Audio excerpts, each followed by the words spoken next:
बिस्मिल्लाहिर्रहमानिर्रहीम। आप देख रहे हैं मुबश्शिर लुकमान चैनल। मेरा नाम मुबश्शिर लुकमान है। इतवार का दिन है, 12 तारीख है, अप्रैल का महीना है। मुज़म्मिल सौर वर्दी मेरे साथ हैं और सुबह-सुबह खबर ये आई कि 21 घंटे की मैराथन टॉक्स के बाद अमेरिका और ईरान के दरमियान टॉक्स जो हैं फ़ेल हो गई। अच्छा, बहुत लोग इसके ऊपर व्लॉग्स मैं देख चुका हूँ अभी सुबह से कर रहे हैं और डूम एंड ग्लूम की सिनेरियो पेश कर रहे हैं। मैं पर्सनली बड़ी ऑनेस्टली आपको बताऊँ, मैं एक्सपेक्ट नहीं कर रहा था कि पहले राउंड में कुछ हल होगा। पाकिस्तान ने जो काम किया वो एक अनथिंकेबल काम है। ये ट्रेडिशनल और बड़े फ़ियर्स किस्म के ओपोनेंट्स हैं, जो आज से नहीं कई दहाइयों से एक-दूसरे के खून के प्यासे हैं, जानी दुश्मन हैं और कई दफ़ा जंगें लड़ चुके हैं डायरेक्टली, इनडायरेक्टली एक-दूसरे के खिलाफ। दोनों साइडों पे कैज़ुअल्टीज़ हुई हुई हैं, दोनों साइडों पे टेंशन्स आई हैं, दोनों साइडों पे इमोशंस आई हैं। तो पहली ये कोई गली मोहल्ले की जंग नहीं है कि पहली 2 दफ़ा में मिलकर आपने ठंडा कर लिया एक-दूसरे को।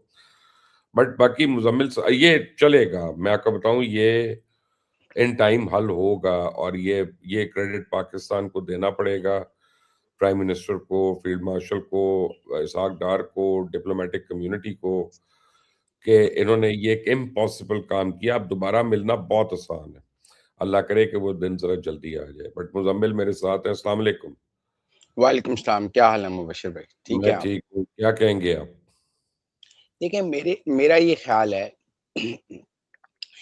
कि कम से कम इतना तो होना चाहिए था कि दोनों पार्टीज़ ये कहती हैं कि हमने बात की है और हमें मज़ीद बातचीत का मौका चाहिए और हम सीज़ फायर को एक्सटेंड कर रहे हैं फॉर 2 मंथ्स या फॉर 1 मंथ्स ताकि बातचीत कंक्लूड हो सके। तो मैं हुँ। आपकी वाली थ्योरी को ज़रूर मानता कि देखें, अभी बा दोनों खूनों के प्यासे हैं, 4 दिहाइयों से लड़ाई चल रही थी, एक नशिस्त में चीज़ें तय नहीं हो सकीं, लेकिन कम से कम बातचीत आगे बढ़ी है। लेकिन अगर सीज़ फायर की एक्सटेंशन का कोई ऐलान नहीं है और यूनिलैटरली अमेरिकन जैसे वापस चले गए हैं और वो ये कह कर गए हैं कि हमने अपनी बेस्ट डील ईरान की टेबल पे रख दी है, now it's up to the Iran कि वो हमारी डील मानता है या नहीं मानता। तो मुझे ऐसे लगता है कि अमेरिकन्स ने ये क्लियर कर दिया है कि this is the best what we can. अब ईरान को वो काबिल कबूल है या नहीं है, वो ईरान की मर्ज़ी है। कल ईरान ने ये कहा है कि हमें वो काबिल कबूल नहीं है, जिसके बाद सब ये कह रहे थे कि आज संडे को बातचीत होगी, वो बातचीत नहीं हुई और जेडी वेंस वापस चले गए। लिहाज़ा दोबारा मिलने की तो तब बात होती जब टॉक्स को जारी रखने का ऐलान होता, दोबारा मिलने की तब बात होती जब आप ये कहते कि जी हम सीज़ फायर को एक्सटेंड कर रहे हैं, जब अगर कोई एग्रीमेंट ना भी होता, तो इस्लामाबाद डिक्लेरेशन आ जाता जिसमें दोनों पार्टीज़ बातचीत जारी रखने की, कुछ कॉमन ग्राउंड्स की बात कर लेती। देखें, तो आपको मैं एक ज बात बताऊँ, एक बात आपको हुँ, बताऊँ कि वज़ीर-ए-आज़म पाकिस्तान की इस बारे में जो ट्वीट है ना, जो उनका स्टेटमेंट है, वो बहुत इम्पोर्टेंट है। हुँ, उन्होंने कहा है कि जंगबंदी कायम रहेगी और दोनों पार्टीज़ बातचीत रखेंगी और ये 14 दिन के लिए है और पाकिस्तान पूरी कोशिश करेगा भरपूर किस्म की कि इसका कोई हल निकले। तो देखें, it's not the end of the world. आप एक बात समझें, मुज़म्मिल साहब, मेरी और आपकी लड़ाई नहीं है कि जिसमें आपने फैसला करना है और मैंने फैसला करना है। लेकिन यहाँ पे पॉलिटिकल स्टेक्स भी हैं, यहाँ पे पूरे मुल्क के स्टेक्स भी हैं दूसरी साइड पे, यहाँ पे इंटरनेशनल स्टेक्स भी हैं और प्लेयर्स भी हैं। और क्योंकि वो अमेरिका सिर्फ अपने लिए फैसला नहीं कर रहा, उसको इज़राइल को भी ऑन बोर्ड लेना है, उसको यूएई को भी ऑन बोर्ड लेना है। So I mean complex equations do not have simple solutions. It will take time. Sir they take time. मैं कहता हूँ जेसीपीओ को 20 माह लग गए थे होने में, मैं एग्री करता हूँ। बट द टाइम इज़ कि जब आप कोई इश्यूज़ फ्रेम कर लेते हैं कि हम इन 3 बातों पर आगे चलेंगे और इसकी टेक्निकैलिटीज़ तय करती हैं, तो फिर टाइम लग जाता है टेक्निकैलिटीज़ तय करने में। मसलन अगर उनके और उनके दरमियान यूरेनियम एनरिचमेंट पे कोई एग्रीमेंट हो जाता तो फिर उसकी मोडालिटीज तय करने के लिए यकीनन टाइम चाहिए था कि वो आईएई के तहत होगा, वो एनपीटी के तहत होगा, वो कैसे होगा, उसकी को इधर के एक्सपर्ट्स बैठते, उधर के एक्सपर्ट्स बैठते। लेकिन पहले तो एक सादा एग्रीमेंट होना है कि यूरेनियम की एनरिचमेंट होगी या नहीं होगी। अगर मुझे जो अब तक मेरी बात हुई है 1-2 जगह, वो ये है कि द बेसिक डिस्प्यूट इज़ कि अमेरिकन्स कहते हैं कि Iranians should do not have a right of enrichment, zero enrichment पे जाना चाहती है, अमेरिकन्स की शर्त है। अमेरिकन्स का मौक़िफ़ है कि ईरान के पास 100 साल का तेल और गैस है। इसको इन न्यूक्लियर से, सिविल न्यूक्लियर से बिजली बनाने की कोई ज़रूरत नहीं है। इसने तवानाई के लिए न्यूक्लियर इस्तेमाल करना उन मुल्कों के लिए वायबल ही नहीं है, जिनके पास अपना तेल और गैस मौजूद है, और ईरान के पास 100 साल का है। तो ये कहना कि जी वो सिविल न्यूक्लियर एनर्जी के लिए यूरेनियम एनरिच करते हैं, ये बात टेक्निकली फिजिबल नहीं है। लिहाजा हम ज़ीरो एनरिचमेंट पे बात करेंगे। ईरान ये कहता है कि एज़ एन इंडिपेंडेंट स्टेट हमारे पास 5% एनरिचमेंट का राइट होना चाहिए। उतनी एनरिचमेंट का राइट होना चाहिए जो सिविल न्यूक्लियर के तहत, एनपीटी के तहत अलाउड है। अमेरिकन वो एनरिचमेंट का राइट अब देने के लिए तैयार नहीं है। लिहाजा जब आपका बेसिक आइडियोलॉजी पे डिस्प्यूट हो गया तो आगे क्या बात होगी? बात तो तब होती ना कि अगर वो कहते ईरान ज़ीरो एनरिचमेंट में मान जाता तो फिर उसकी मोडालिटीज़ तय कर लेते। 5% पे अमेरिका मान जाता तो उसकी मोडालिटीज़ पे चाहे 1 साल लग जाता तय होने पे, कि आईएई करेगा, ये आपकी करेगा। आपकी दूरी पे ये है कि हम 8 दिन के बाद, 9 दिन के बाद जंग के लिए तैयार हो जाएं। अगर इरानियंस ने अमेरिकन ऑफर को 48 आवर्स में रिस्पॉन्ड ना किया, तो मुझे लगता है 8 दिन नहीं 48 घंटे बाद ही जंग हो जाएगी। ये ईरानियंस ने कोई अगर जवाब देने के लिए मोहलत मांगी होगी, क्योंकि जेडी वैंस ये कह के गए हैं कि now Iranians have to respond, our best table is on the table. तो वो जो रिस्पॉन्ड करने के लिए वो वापस जाके मशवरा करने का जो एक ड्यू कोर्स टाइम है, वो उसमें वो माने तो अलग बात है, वरना मुझे सीज फायर टूटता नजर आ रहा है, क्योंकि बेसिक चीजों पर इख्तलाफ है। मसलन आबनाए हुर्मस के कंट्रोल पर इख्तलाफ है। पाकिस्तान ने उसकी ईरान आबनाए हुर्मस को नहीं छोड़ना चाहता। दुनिया के 100 मुल्क आबनाए हुर्मस से अपनी मईशत चलाते हैं। वो एक मुल्क के हाथ में नहीं दिया जा सकता। ना जापान को ये मंजूर है, ना साउथ कोरिया को, ना फ्रांस को, ना अमेरिकन एलाइज को, ना पाकिस्तान को, ना बांग्लादेश को, ना इंडिया को, कि हम हर वक़्त वहाँ से टूल देके जाएँ। तो अगर ईरानियंस आज स्ट्रेट ऑफ हुर्मुज़ के लिए कोई इंटरनेशनल मैकेनिज़्म बनाने को तैयार नहीं और एनरिचमेंट के लिए कोई बात मानने को तैयार नहीं, तो कोई डील नहीं है। खैर 5 स्टेट्स हैं हॉर्मज़ के अलावा, और सारों पे जो है ना इंटरनेशनल एक ट्रीटीज़ हैं और चलती हैं वहाँ से। किसी पर अब टोल स्ट्रेट है, ऑफ हॉर्मज़ किसी पर नहीं, किसी एक मुल्क का कंट्रोल है, किसी पर टोल है, नहीं, नहीं, तो लेकिन फिर ये है कि फिर लेकिन लेकिन 1 मिनट, ईरान का जो क्लेम है वो ये है कि स्ट्रेट ऑफ हॉर्मज़ उनका टेरिटोरियल वाटर है, इंटरनेशनल वाटर नहीं है। सो एक डेलिकेट सा बैलेंस है ये। अब देखिए, मैं और आप ज्योग्राफिया का लेसन जो है वो एक-दूसरे को पढ़ा सकते हैं, लेकिन ये अब एक इश्यू सामने आया हुआ है, तो उसको एकेडमिकली रिज़ॉल्व करना है।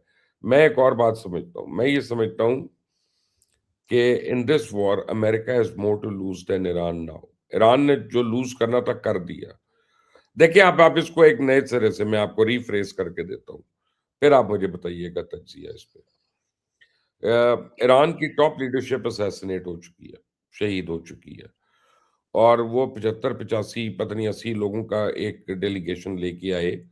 उसमें लीडर ऑफ द ऑपोज़िशन भी लाए, उसमें जर्नलिस्ट भी लाए, थिंक टैंक भी लाए, सारे लाए, क्योंकि they have to take home a message कि हमने अमेरिका के आगे गिरे नहीं हैं, झुके नहीं हैं, बिके नहीं हैं। ठीक है? और ये मैसेज तो आज चला गया ईरान में।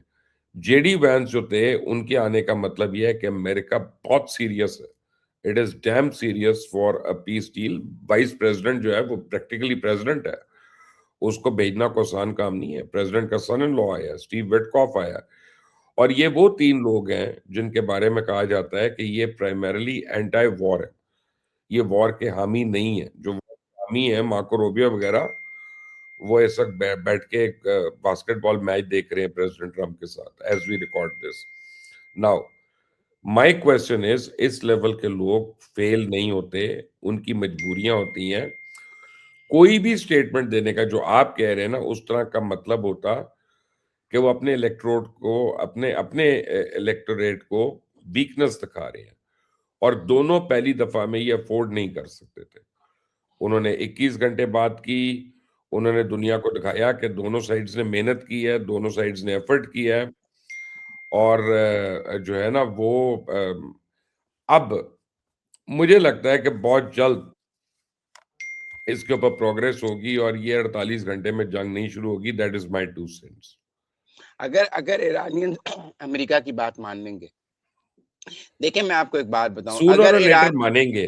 ये नहीं देखें सूनर और लेटर पहली दफ़ा में नहीं मान सकते। के आप समझें, आयतुल्लाह अगर खामेनेई शहीद हुए में यार, देखिए सिर्फ़ मैं एक आपको एक अपना बात कोई मैं आपको एक बात बताऊँ, वो ईरान का डोमेस्टिक प्रॉब्लम है, वो दुनिया का प्रॉब्लम नहीं है कि वहाँ कितनी शहादतें हुई हैं, जंग है, नहीं, नहीं, दोनों आपका तरफ प्रॉब्लम है, आपने सिविलियंस को टारगेट करके शूट किया, हेड्स ऑफ स्टेट को कोई नहीं करता टारगेट, इंटरनेशनल कन्वेंशंस के खिलाफ है। चलो जी, आपने फिर अगर अगर ईरान को ये कबूल नहीं तो मुज़ाकरात की मेज़ पे ही ना बैठता कि आपने हमारा लीडर मारा है, हम आपके साथ नहीं, मुज़ाकरात 1 नहीं मिनट, करते। 1 वो मिनट, फिर 1 मिनट, मुज़ाकरात करने ही क्यों आए हैं अगर उनका लीडर 1 मारा हुआ है? सेकंड, भई 1 आप डील मिनट, करने आए हैं, तो फिर 1 आप मिनट। ये एक्सक्यूज़ेज़ टेबल पे नहीं रख ईरान ने सकते जो हैं। 10 पॉइंट्स दिए थे, अमेरिका उन पे मोर और लेस एग्री करके आया था।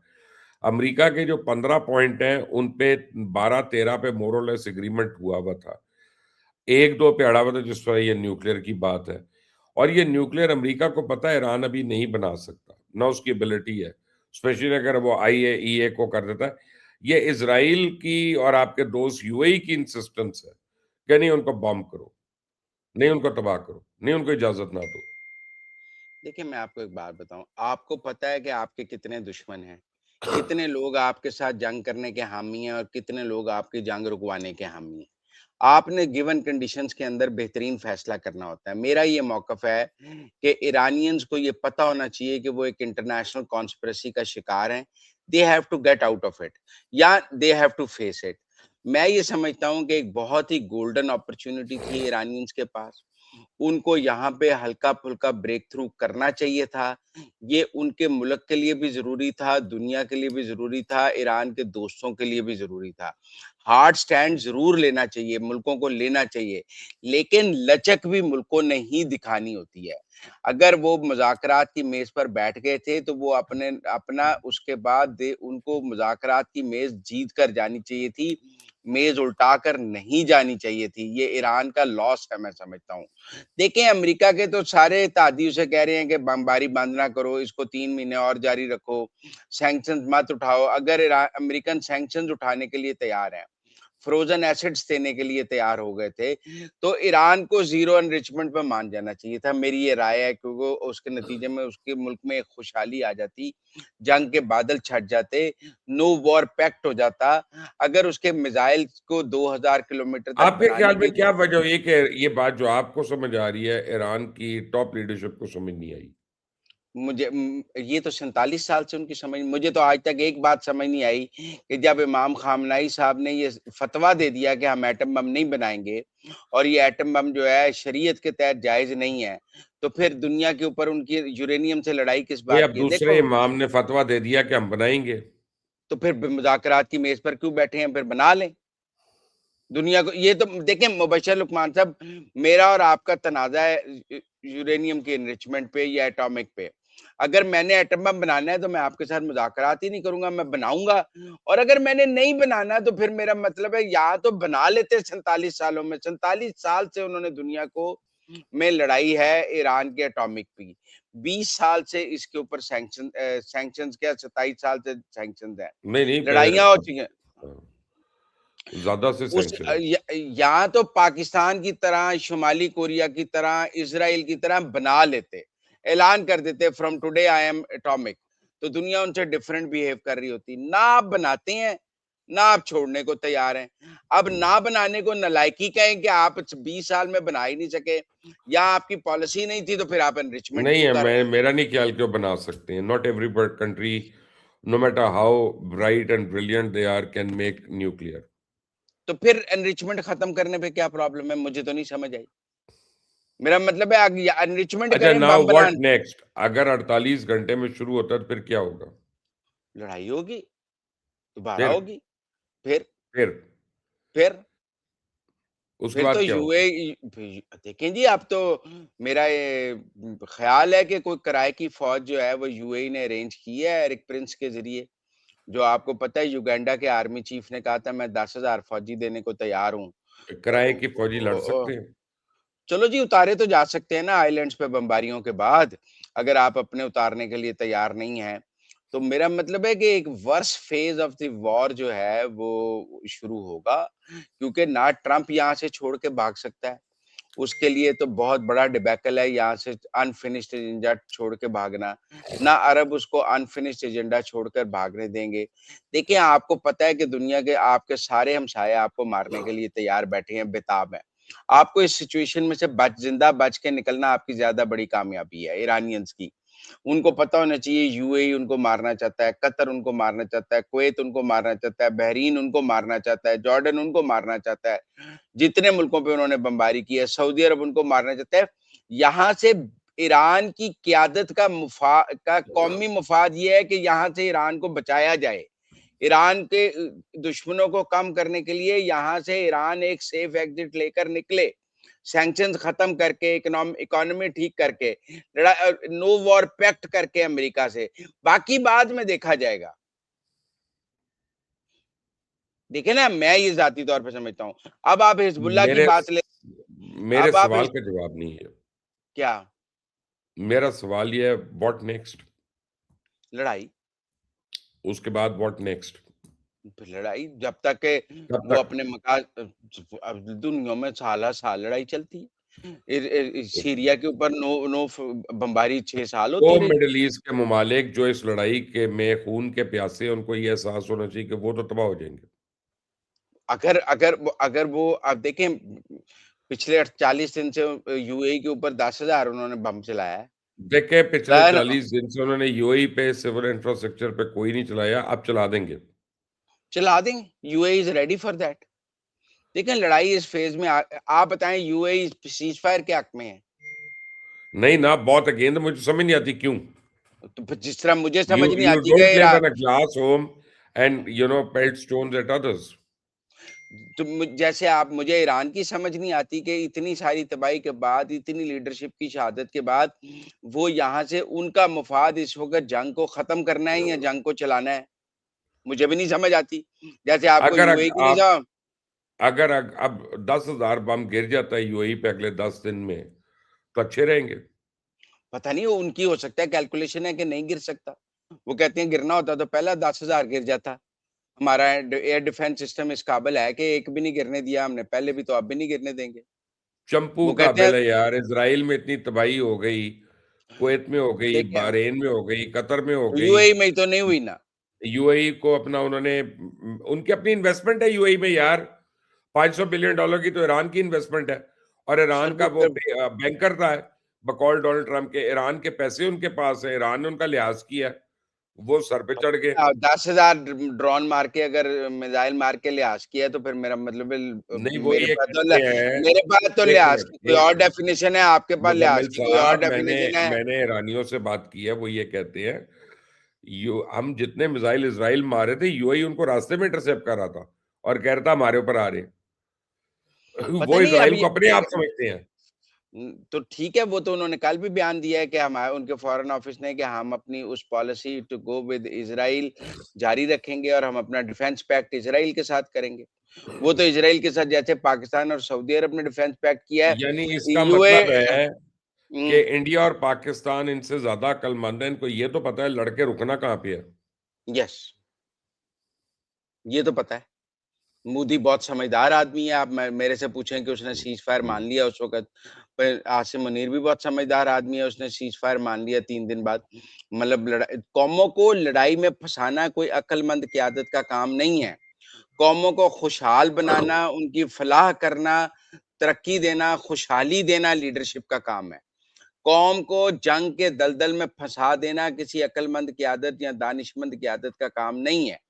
इसको हुँ, अक्लमंदी या विज़नरी लीडरशिप नहीं कहा जाता कि उसने आपको जो है जंग में 10 साल से फँसाया हुआ है। हुँ। हुँ। मेरे नज़दीक अब अक्लमंद और दानिशमंद क़यादत वही है, जो अपने मुल्क का बेहतरीन दिफ़ा करे और अपनी आवाम को खुशहाल रखे। आप दिफा बेहतरीन करें, ये आपका बुनियादी काम है, और कौम की खुशहाली पर, लोगों की खुशहाली पर, वेलफेयर ऑफ द पीपल की बात करें। क्या 9 करोड़ ईरानियों की वेलफेयर की बात ईरानियन लीडरशिप पे फर्ज नहीं है? उन्होंने इस डिच में से ईरानियन लोगों को नहीं निकाला। Strong argument, hmm, strong argument. मैं आपको ये क्रेडिट दूंगा कि it's not simple argument to sort of throw away. Hmm. और देखें, इसलिए असल में मैं हम दोनों जो आ है ना, आई आई हम प्रे दोनों फ्रॉम हर गॉड उस पाक हम आई दोनों प्रे हर फॉर उस पाकिस्तान की तरह हैं जो हुँ। दिल से चाहता है कि अमन हो जाए। आई प्रे फ्रॉम गॉड के ईरानियंस को अक्ल आए और वो फिलहाल जो इकोनॉमिक रिलीफ है उसको अपने स्ट्रेटेजिक रिलीफ पर तरजीह दें। तो यार अपनी दुआ को ज़रा लंबा कर लें, को ज़ुबान नहीं खुश्क हो जाएगी। अभी कहे कि आई ऑल्सो प्रे कि अल्लाह अमेरिका को ये अक्ल दे कि यार वो ईरान की बातें मान ले। दोनों चीज़ें हो सकती है ना। बस हकायक के दुआ में करीब तो दुआ ताकत होती है। बिल्कुल होती है। अल्लाह आपकी दुआ मुबारक करे, लेकिन अल्लाह मियाँ ने कहा है कि जो हकीकत के करीब दुआ है वो मैं तो मांगे ये मान ली दुआ जाए। माँगता हूँ कि मासूम लोगों का के ऊपर ज़ुल्म और बर्बरियत जो है ना वो ख़त्म हो जाए, क्योंकि मासूम आदमी सफ़र करता है। बिल्कुल। और जिस मुल्क का मासूम आदमी सफ़र करता है, उस मुल्क की क़यादत का फ़र्ज़ है कि अपने मुल्क के मासूम आदमी का तहफ़्फ़ुज़ करे। उसने अपने मुल्क के मासूम लोग मरवाने के लिए नहीं रखे हुए। ये उस मुल्क की क़यादत का फ़र्ज़ है कि उसने अपने मुल्क के मासूम लोगों की जान, माल का तहफ़्फ़ुज़ करना है। ये ईरानियन लीडरशिप का फ़र्ज़ है कि उसने ईरान के मासूम लोगों की जान, माल का तहफ़्फ़ुज़ करना है। ये अमेरिका की लीडरशिप का फ़र्ज़ नहीं है। हुँ, हुँ। हुँ, सो कमाल हुँ। है बस यार। अब ये तो बड़ा ही अजीब सिनेरियो है, लेकिन मैं तो बड़ा होपफुल हूँ अभी भी। मैं भी होपफुल हूँ कि सेंस विल प्रिवेल और ईरानियंस को ज़ीरो एनरिचमेंट पे मान जाना चाहिए। 440 ग्राम जो यूरेनियम जो एनरिच्ड है उनके पास, वो किसी थर्ड स्टेट को देने पे मान जाना चाहिए। उन्हें यूरेनियम की इस लड़ाई में से निकल जाना चाहिए। उनके मिसाइल प्रोग्राम को प्रोटेक्शन मिलनी चाहिए। उन्हें 2000 किलोमीटर तक मिसाइल बनाने की इजाज़त होनी चाहिए, और अबनाए हुर्मस से दुनिया के 100 मुल्कों की मईशत है, उन्हें एक उसको बात मैं हॉस्टेज आपको न बता दूँ कि हुँ। नुकसान सिर्फ ईरान का नहीं होगा। सर सब 100 मुल्कों का होगा, मैं मान रहा हूँ। हुँ, हुँ। मतलब ये तो ऐसी बात है कि मेरे घर से पूरे गाँव को रास्ता जाता है। मैंने नाका लगा लिया कि मेरे घर के आगे से गुज़रेगा जिसको मैं इजाज़त दूँगा, पूरा गाँव हॉस्टेज है मेरे आगे। 100 मुल्कों की मईशत है उस आब-ए हुर्मस पे। अभी तो भाई अब अगर आपने जंग की तो वो बाब-अल मंदब भी बंद करेंगे। आप सर एक पता अपना नहीं हुर्मुज़ को रो रहे हैं। सर मेरा मतलब है, आप मुझे लगता है 100 मुल्कों का इत्तेहाद ईरान के खिलाफ बन जाएगा। अभी जो मुल्क ये कह रहे थे कि आप जो है जिस ताकत से आबनाए हुर्मस ना खोलें और अमन को चांस दें, वो मुल्क एग्ज़ॉस्ट हो गए अमन के साथ। चलें, आपकी प्रेडिक्शन सही हो रही है। मेरे पास हुँ, अभी खबर आई है कि पेंटागन के बड़े जंगी जहाज़ तैयारे जो हैं, उनके दस्ते तेज़ी से मशरिक़ वुस्ता की तरफ रवाना हो रही हैं। देखिए कॉमन सेंस की बात है, ये ऐसी कोई बात नहीं है। अगर इस्लामाबाद अकॉर्ड हो जाता, अब वो कहते हैं सीज़ फायर एक्सटेंड हो रहा है, हम टेक्निकल मुज़ाकरात आगे जारी रखेंगे। हम कहते हैं कि जी बेसिक चीज़ों पर इत्तेफ़ाक हो गया है, टेक्निकैलिटीज़ तय हो रही हैं। यहाँ बेसिक पर ही इख्तिलाफ हो गया है। हुँ।